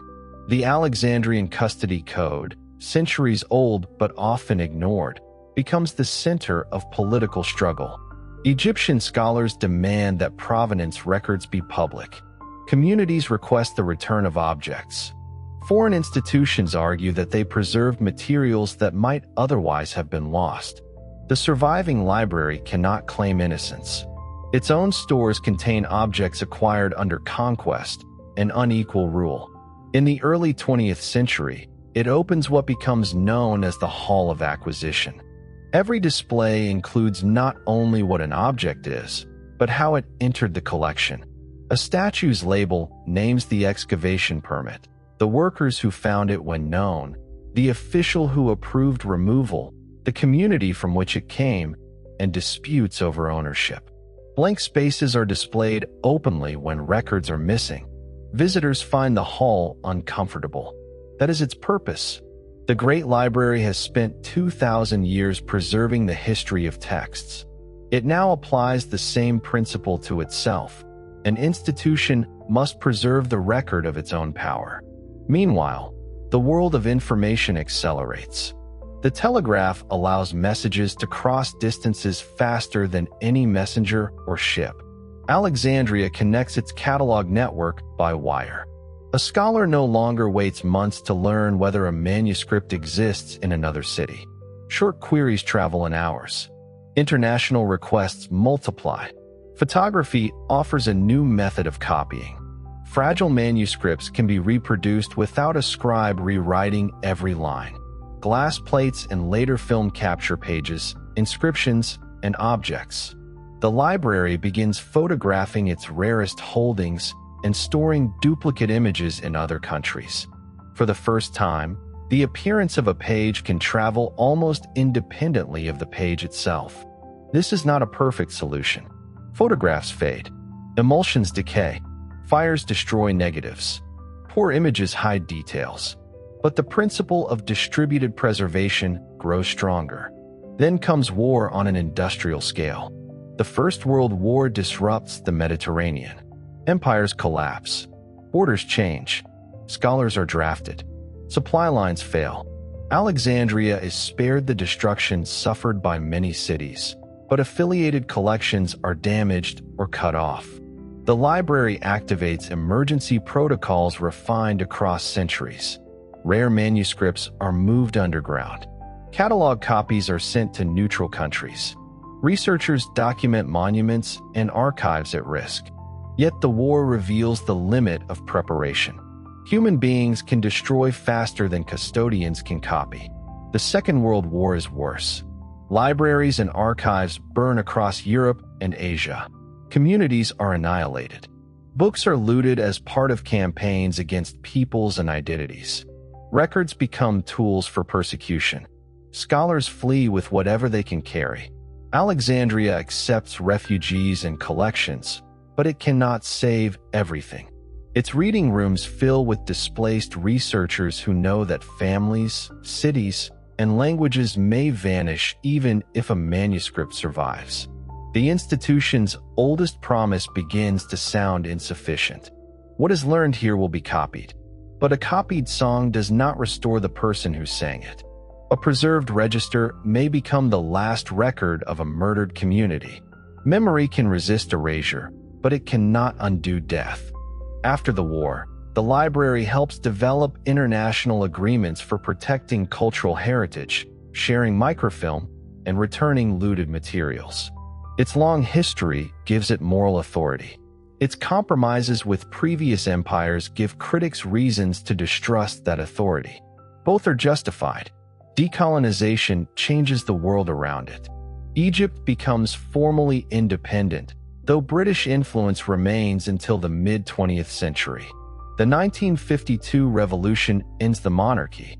The Suez Crisis of 1956 places Egypt at the center of global confrontation. The Great Library is again caught between international status and national sovereignty. Some foreign governments argue that humanity's oldest scholarly institution must be placed under international administration. Egyptian leaders reject the suggestion as colonialism dressed in universal language. Crowds gather outside the library carrying signs that read, in Arabic, "Humanity does not mean Europe." A new settlement emerges. The library remains under Egyptian sovereignty. An international council advises on preservation and scholarly access, but cannot govern the institution. Branch archives on several continents hold encrypted catalog copies and reproductions. Egypt commits to access rules. Foreign partners commit funding without ownership. The arrangement is imperfect and frequently tense. It may be the only arrangement that respects both the institution's global role and the fact that it exists in a real country with its own history. This political struggle has an intellectual consequence. The library expands the definition of knowledge once more. For much of its life, it privileged written texts. Oral traditions entered only when someone literate chose to record them. Entire cultures appeared in the archive through the observations of outsiders. The 20th century makes that imbalance impossible to ignore. Field teams begin recording stories, songs, dialects, rituals, crafts, and memories with the consent of communities. Copies remain locally controlled as well as stored in Alexandria. Speakers decide which materials may be public, restricted, or sacred. The system makes mistakes. Researchers still impose categories. Consent can be pressured. Governments attempt to use recordings for surveillance or cultural policy. Some communities refuse involvement entirely.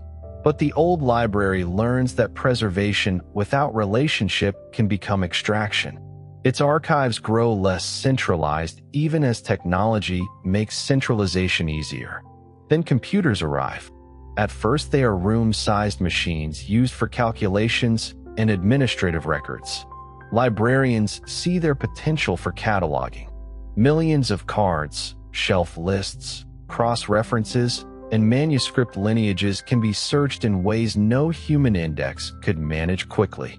The first digital Alexandrian catalog is ugly, incomplete, and revolutionary. A researcher enters the name of an ancient author and receives not only titles, but known manuscripts, translations, quotations, disputed attributions, lost witnesses, and photographic copies. Connections that once required months of correspondence appear in seconds. The machine does not understand the texts. It retrieves structured memory. Digitization expands. Microfilms become image files. Audio recordings are converted. Satellite links connect branch institutions. By the late 20th century, Alexandria is no longer simply a place scholars visit. It is a network scholars enter. This seems like the final victory over loss. Make enough digital copies, distribute them widely, and no fire can repeat the ancient fear. But every new medium creates new fragility. File formats become obsolete. Magnetic tapes degrade. Servers fail. Software licenses expire. A digital archive can contain millions of documents that no current program can open. Data can be copied perfectly and still become unreadable. The librarians recognize the pattern because they have seen it before. Papyrus to parchment. Scroll to codex. Manuscript to print. Film to digital file. Every transition promises permanence and introduces a new way to forget. So Alexandria treats migration as a permanent responsibility. Files are checked, copied, converted, and tested. Open formats are preferred. Documentation is stored with the data. Critical collections exist offline as well as online. Printed and photographic backups remain for materials that would be catastrophic to lose. The institution refuses the idea that digitization means the original can be neglected. A digital image captures text and appearance, but not every physical feature. Ink composition, fiber structure, erased writing, binding, repairs, and traces of use may matter to future researchers. The ancient object and its copy serve different purposes. This balanced approach influences archives worldwide. Then the internet opens the doors wider than any previous technology. For most of history, the Great Library served a narrow group: rulers, scholars, clergy, officials, and wealthy readers. Even after reforms, distance and education limited access. Online publication allows a student thousands of miles away to examine manuscripts once available only to specialists in Alexandria. The library launches the Open Memory Project. Public domain texts, translations, catalogs, images, and lectures become freely accessible. Volunteers help transcribe difficult documents. Scholars annotate texts collaboratively. Readers can compare a Greek manuscript, an Arabic translation, a medieval Latin edition, and a modern rendering on one screen. The dream is intoxicating. For the first time, the institution founded by kings can plausibly claim to serve anyone with a connection. Reality remains unequal. Many people lack reliable internet. Languages with fewer resources receive poor interfaces. Copyright restricts modern scholarship. Governments block material. Wealthy universities possess tools and training that ordinary users do not. Search systems favor what has already been described well, causing famous collections to become more visible while neglected ones remain hidden. Access is not the same as discoverability, and discoverability is not the same as understanding. A person can download 10,000 ancient texts and read none of them. The library responds by investing in translation, education, and context. It creates guided paths through collections without claiming those paths are neutral. Every exhibition states who selected the materials and what was omitted. Multiple interpretations are offered when disputes matter. This attracts criticism from every direction. Some accuse Alexandria of relativism because it presents conflicting views. Others accuse it of imposing official narratives because selection is unavoidable. Activists demand removal of harmful texts. Scholars warn that removal would conceal the history of harmful ideas. Communities object when sacred material is made globally accessible without permission. The ancient principle returns. Preservation does not mean endorsement. But the digital age adds another principle. Preservation does not always mean unrestricted publication. The library distinguishes between keeping a record and exposing it to everyone. Personal medical files, sacred recordings, dangerous technical information, and materials obtained without consent may be protected even while their existence is cataloged. This boundary is never settled permanently. A library that survived 2 millennia would not possess one timeless answer to access. It would possess a long record of arguments about access. And perhaps that record would make modern debates more patient. Perhaps. Continuity does not guarantee wisdom. It only makes forgetting previous mistakes less excusable. By the 21st century, the Great Library of Alexandria would be one of the most studied institutions in history and one of the hardest to describe. It would still be called a library because the name connects it to the ancient collection. But it would include archives, laboratories, museums, observatories, conservation centers, digital networks, translation institutes, and schools. Its physical complex would have been rebuilt many times. No visitor could point to one room and say with certainty, "This is where Euclid worked." The institution's continuity would lie in records, rules, communities, and custody rather than untouched walls. Tourists might find that disappointing. They would arrive expecting an ancient hall lined with scrolls and discover layers of renovation. Ptolemaic foundations beneath Roman masonry, Byzantine fragments beside medieval courtyards, Ottoman repairs under modern climate control systems. The building would resemble history itself, not a preserved moment, but a structure repeatedly altered to remain usable. In the deepest conservation rooms, a few papyri from the earliest collection might survive. Most ancient works would be known through copies made centuries later. Yet because those copies carried documented lineages, scholars could often trace how a text traveled. A page might say that it was printed from a 13th century manuscript copied from a 9th century codex, checked against 2 6th century witnesses derived from a damaged Roman-era roll catalogued in Alexandria. The chain would not prove perfection. It would make uncertainty visible. What would this change in our present world? The most obvious difference would be the size of the surviving ancient record. We would likely possess many more Greek and Hellenistic literary works, technical treatises, local histories, biographies, speeches, letters, and commentaries. We might have fuller versions of pre-Socratic philosophers whose ideas now survive in fragments.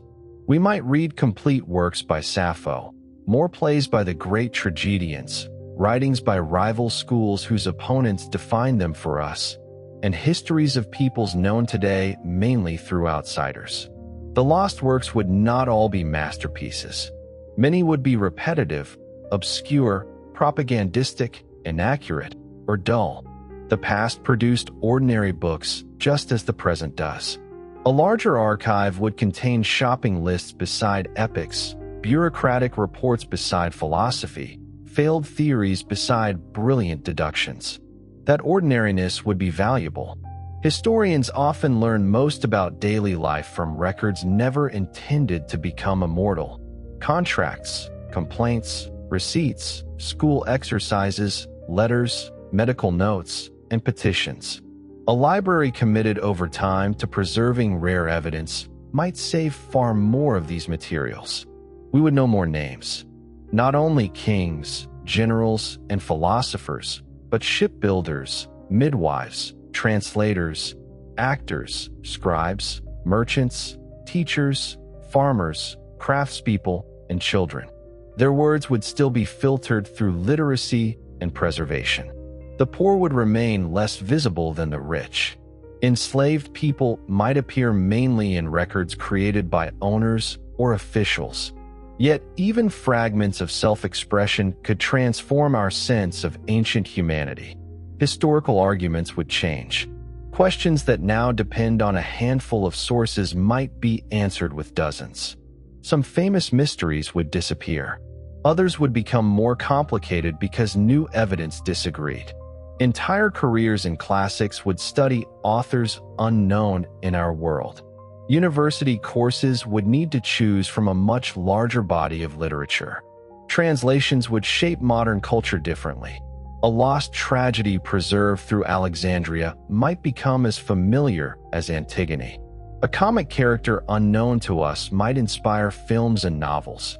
Political phrases from forgotten speeches might enter everyday language. Philosophical schools that vanished could attract modern followers. Even our idea of genius would shift. We admire the authors who survived partly because they survived. If many more works remained, some canonical figures might appear less singular. An inventor celebrated as unique might be seen as one participant in a wider tradition. A philosopher's supposedly original idea might have predecessors. A famous poet might be joined by rivals equally skilled. The library would not diminish human achievement. It would distribute credit more broadly. Scientific history would also be richer, though perhaps less dramatically transformed than popular imagination expects. We would know more about ancient experiments, instruments, measurements, and mathematical methods. Certain techniques might have developed earlier because their records remained available. Astronomy, geography, mechanics, anatomy, and textual scholarship could show stronger continuity. But the modern world would not necessarily be centuries more advanced in every field. Knowledge depends on more than documents. It depends on materials, energy, tools, institutions, incentives, communication, population, politics, and chance. A preserved description of a machine does not create the precision parts needed to build it. A correct theory may remain untested without instruments. A medical insight may fail to spread without public systems or cultural acceptance. The surviving library would reduce rediscovery. It would not abolish discovery. Perhaps the scientific revolution would begin earlier in certain regions. Perhaps some mathematical techniques would mature sooner. Perhaps public health would benefit from longer records. Perhaps navigation would improve through better geographical comparison. But every perhaps branches into other consequences. Earlier navigation could mean earlier trade and earlier conquest. Better administration could improve famine response or strengthen taxation. More effective medicine could save lives while helping armies campaign farther. Preserved engineering could ease labor or increase military power. Knowledge does not select only gentle uses. This is why the alternate world would not automatically be more peaceful, equal, or enlightened. The Great Library might preserve arguments against slavery, but societies could ignore them. It might document the horrors of war, but rulers could still begin wars. It might prove that cultures have always exchanged ideas, while nationalists continue claiming purity. It might reveal the failures of censorship, while governments invent new censorship. Human beings are capable of remembering a lesson and repeating the mistake anyway. In fact, a powerful continuous archive could introduce dangers our world never faced in the same form. Imagine an institution holding detailed records across centuries, family lineages, property transfers, religious affiliations, medical histories, political movements, and correspondence. Under a tolerant government, such records support research and justice. Under an authoritarian government, they become instruments of surveillance. The Great Library would need to protect people not only from forgetting, but from memory used against them. This tension becomes central in the digital age. A victim of persecution may want evidence preserved. The same evidence may expose descendants or vulnerable communities. A person may deserve to be remembered and also deserve privacy. Historical truth and personal safety can pull in opposite directions. The ancient mission to keep everything must evolve into a modern ethics of keeping carefully. Cybersecurity becomes part of preservation. Distributed backups protect against fire and also make deletion difficult. Encryption protects restricted archives, but may render them unreadable if keys are lost. Artificial intelligence helps transcribe and translate millions of pages, while introducing errors that can spread at enormous scale. Alexandria develops systems in which machine-generated readings are always marked as provisional. Human scholars review them. Original images remain accessible. Models are trained on multilingual collections, but communities debate whether sacred or private materials should be included. The library's oldest problem returns in a new form. Who has the right to copy? Under the Ptolemies, officials were said to have taken books from ships for copying. In the digital era, companies copy vast quantities of text to train systems that generate language. Authors, publishers, communities, and researchers argue over consent, compensation, and public benefit. The Great Library cannot stand outside the dispute. Its own history began with aggressive collection.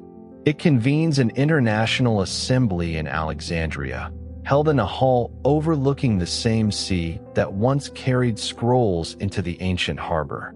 Delegates argue for weeks. Some insist that knowledge must remain open. Others warn that openness can become a noble word for taking without permission. Scientists emphasize the value of large datasets. Writers ask why their work should become raw material without agreement. Indigenous representatives describe centuries of outsiders recording and publishing knowledge that was never theirs to release. No final solution satisfies everyone. The resulting charter requires transparency about sources, rights for communities to restrict certain materials, compensation mechanisms, and permanent records of how datasets were assembled. Critics call it too weak. Others call it too restrictive. Its significance lies not in solving the issue, but in placing the history of acquisition at the center of new technology. A library old enough to remember papyrus knows that copying has never been morally simple. The effect would reach classrooms too. A surviving Alexandria might make the history of knowledge a basic part of schooling worldwide. Students would learn not only discoveries but transmissions, how a theorem moved between languages, how a medical text changed through commentary, how an observation was lost in one region and preserved in another. This could weaken the habit of assigning entire inventions to single heroic individuals. Children might learn that ideas have families. They would still remember famous names, but those names would stand inside networks of teachers, translators, craftspeople, observers, patrons, rivals, and anonymous copyists. The librarian who preserved a work might be honored beside the author who wrote it. That cultural change could be subtle and far-reaching. Modern societies often celebrate creation more than maintenance. Inventors receive monuments. The people who repair infrastructure, preserve records, verify data, and keep systems functioning remain less visible. The Great Library's survival would be a 2,000-year monument to maintenance. Its heroes would include people who noticed mold, corrected catalogs, carried boxes before an invasion, converted files before software failed, and copied texts no one in their own age wanted to read. Progress would look less like a sequence of sudden awakenings and more like care extended across time. That may influence how humanity thinks about other long responsibilities. Climate records stored in Alexandria would span centuries of Nile floods, droughts, harvests, storms, temperatures, and changing coastlines. Some observations would be inconsistent, but together they would give scientists an extraordinary history of environmental change. The institution's physical location would make that history immediate. Alexandria is a coastal city vulnerable to rising seas. The library that survived empires would face water. Seawalls are strengthened. Underground archives are moved. Digital and physical copies travel inland. Engineers model storms. Archaeologists document foundations that may become inaccessible. The city debates whether protecting the historic complex is possible, affordable, or just. Some argue that no amount of money is too much for humanity's oldest library. Others point to neighborhoods where residents need protection, housing, and evacuation support. Preserving culture cannot become an excuse to abandon living people. The library chooses to decentralize once again. Its most important collections are duplicated in secure facilities across Egypt and other countries. Parts of the physical complex are redesigned to accept periodic flooding. The institution refuses to promise that every wall will remain forever. This decision echoes the lesson learned after Caesar, Aurelian, religious conflict, conquest, war, and technological change. Survival is not the refusal to change. Survival is carrying continuity through change. And here the alternate history arrives at a surprising point. The Great Library does not endure because Alexandria escapes disaster. It endures because disaster becomes part of its design. It expects rulers to fall, languages to shift, buildings to burn, materials to decay, technologies to become obsolete, and custodians to make mistakes. It does not build permanence out of invulnerability. It builds permanence out of redundancy, adaptation, and the willingness to hand responsibility onward. That may be its greatest discovery. Yet the very success of this system would create one final danger. A society able to trace more than 2,000 years of preservation might begin to believe that the chain could no longer break. The library had survived wars, plagues, fires, censorship, political collapse, rising water, and repeated changes of technology. Its endurance could inspire extraordinary care. It could also encourage the dangerous belief that someone, somewhere, would always make the next copy. People might assume that Alexandria will preserve what they neglect. Governments might cut local archives because the great network exists. Publishers might discard physical records after uploading them. Communities might surrender responsibility to an institution famous for never forgetting. Then one day, a failure could spread through the network itself. A cyber attack corrupts catalogs. Automated systems replicate damaged files across backup sites. Political conflict prevents institutions from coordinating. For several hours, perhaps several days, no one knows which copies can be trusted. The crisis frightens the world because the library has become invisible infrastructure.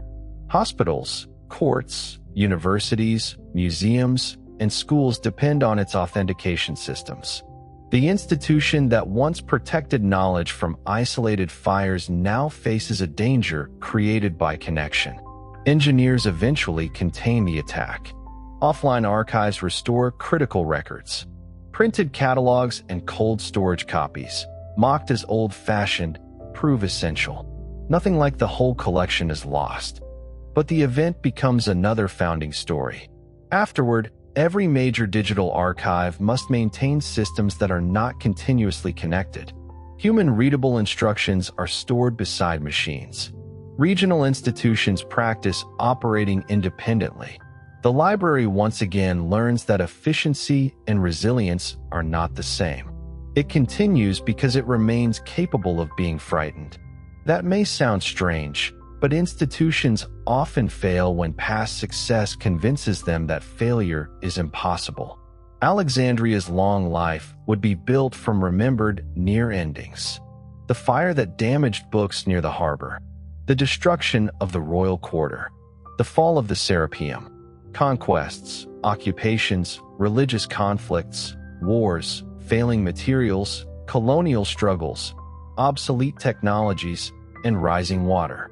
Each crisis would add a layer to the same lesson. Memory must never depend entirely on one building, one ruler, one language, one format, one culture, or one machine. Now return to the present-day library we imagined at the beginning. The student reading the ancient tragedy has reached its final scene. Around her, the archive is quiet. Air moves softly through filters. Beyond thick walls, Alexandria continues into the night. The play before her was written for a festival in a city that no longer exists in the same form.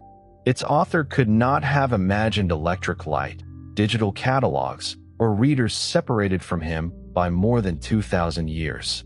He may have expected the work to be performed for a season and then replaced by something new. Yet someone copied it. Later, someone copied the copy. A librarian marked it rare. A monk repaired a damaged page. A translator carried it into another language.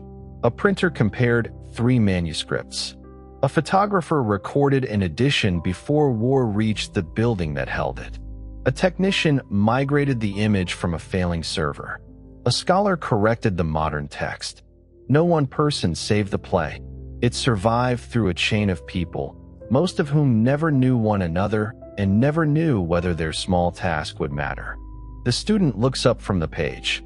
In a display case nearby lies one of the oldest surviving catalog fragments from the Ptolemaic period. It contains names, titles, and brief notes. Some of the works listed there are still lost even in this generous alternate world. A mark beside one title records that no complete copy was found after the 3rd century destruction of the royal quarter. The surviving library has its own ghosts. That may be important. If it had saved everything, people might mistake preservation for control. The remaining gaps remind them that no system defeats time completely. The presence of loss makes every surviving page feel less inevitable. A child visiting with his father stops in front of the fragment. He asks why the missing book cannot simply be downloaded. His father explains that all copies disappeared before anyone could make another. The child is puzzled. In his world, the Library of Alexandria has always existed. The idea that a book can vanish from humanity feels almost impossible. Then he looks toward the reading room, where thousands of years of writing are available through a glass screen, and asks another question. Who saved all of this? His father could answer with the names of kings, directors, scholars, translators, and famous patrons. Statues of some of them stand in the courtyards. Histories describe their decisions. Instead, he says, everyone who made another copy. The answer is incomplete, but it is close. Because if the Great Library had survived, its story would not truly be about one building escaping one fire. It would be about a civilization slowly learning that knowledge lives only when people continue taking responsibility for it. And that responsibility would change hands endlessly.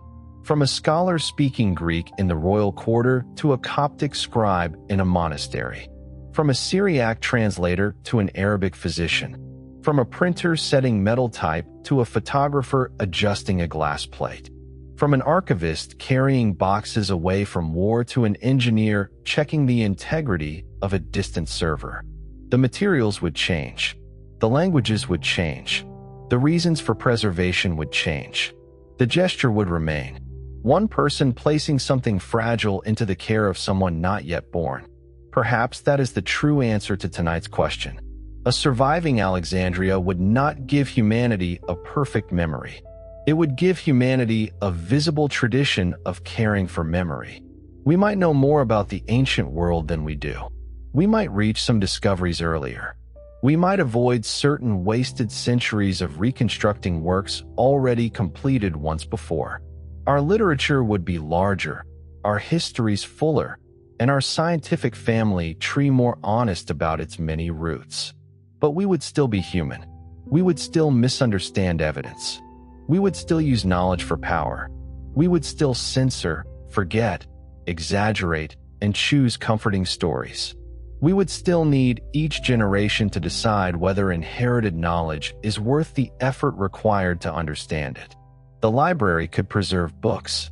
It could not preserve curiosity automatically. It could store arguments. It could not force people to listen. It could document suffering. It could not guarantee compassion. Its survival would make wisdom possible in more ways. It would not make wisdom inevitable. And perhaps that makes the alternate history more meaningful than the fantasy of an ancient technological paradise. A miraculous library filled with perfect answers would have little to teach us. A vulnerable institution surviving through imperfect people would teach us something we can actually use. Nothing is preserved forever by being placed somewhere safe once. Preservation is an action repeated. A book must be copied. A language must be taught. A file must be migrated. A catalog must be corrected. A story must be retold. A community must be asked whether its knowledge may be shared. A building must be repaired and sometimes abandoned so that what matters can be carried elsewhere. The chain survives because someone notices that it is becoming weak. Outside the library, the Mediterranean moves against the shore exactly as it has through every era of the story. Waves arrive, withdraw, and arrive again. The ancient lighthouse of Pharos is long gone, destroyed gradually by earthquakes and time, but modern lights still guide ships into the harbor. Alexandria has never been a city that remained unchanged. It was Greek and Egyptian, Roman and Byzantine, Christian and Muslim, Ottoman and modern. It rose, declined, expanded, suffered, and rebuilt. A library surviving there would not stand outside that history. It would carry the marks of every transformation. Perhaps its walls would hold stones reused from earlier buildings. Perhaps its oldest courtyard would open toward a modern tower of glass. Perhaps visitors would hear schoolchildren speaking Arabic beside researchers discussing Greek papyri in English, French, Japanese, Spanish, or languages whose speakers the Ptolemies never knew existed. The sound would not be silence. It would be continuity. And now the reading rooms begin to close for the night. Not all of them. A library connected to the whole world never truly closes. Somewhere, a researcher is opening a file as another researcher finishes. Servers continue checking copies. Climate systems continue protecting paper and ink. Guards walk through quiet galleries. Conservators have covered the objects on their tables and left notes for the morning. The student places a marker in the ancient tragedy and returns the volume to a cart. She does not need to finish it tonight. The play has waited more than 2,000 years. It can wait until tomorrow. Lights dim across one hall and then another. A manuscript rests in darkness, unaware of the empires that have claimed it, the hands that have repaired it, or the readers who have argued over its meaning. It does not remember its own survival. People remember for it. For tonight, that work is done. There is no lost scroll you need to recover before sleep. No ancient invention depends on you solving its mystery. No catalog remains unfinished in a way that requires your attention now. The librarians of this imagined Alexandria have carried the books as far as this evening. Tomorrow, they will continue. Someone will open a box, examine a page, compare a line, repair a tear, verify a file, or teach a word in a language that almost disappeared. But tonight, the archive is quiet. Let the long corridors fade from view. Let the lamps above the reading tables grow softer. Let the harbor lights blur gently against the dark water. We have traveled from a new city built by a Macedonian dynasty, through Roman rule, religious transformation, conquest, translation, paper, printing, empire, photography, war, computers, and the fragile abundance of the digital age.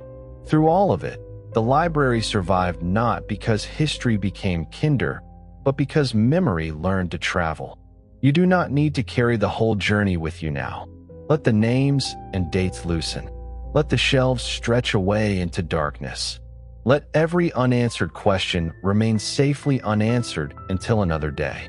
Imagine one final page being turned beneath a warm pool of light. The reader reaches the bottom, closes the book gently, and leaves it resting on the table for someone else. Nothing dramatic happens. No flame approaches. No army enters. No secret is revealed. The book simply remains. And sometimes, across the longest distances of history, remaining is the extraordinary thing. So allow your thoughts to become as quiet as that closed book. Let your breathing settle into its own easy rhythm. Let the day that brought you here become another page already turned. There will be time tomorrow for lost worlds, ancient questions, and all the knowledge humanity has carried forward. Tonight, you may let go. The shelves are watched. The copies are safe. The sea moves beyond the walls, steady and dark, while the old library rests beneath the city lights. Sleep well, and I'll see you next time for another quiet journey into another enormous question. Good night.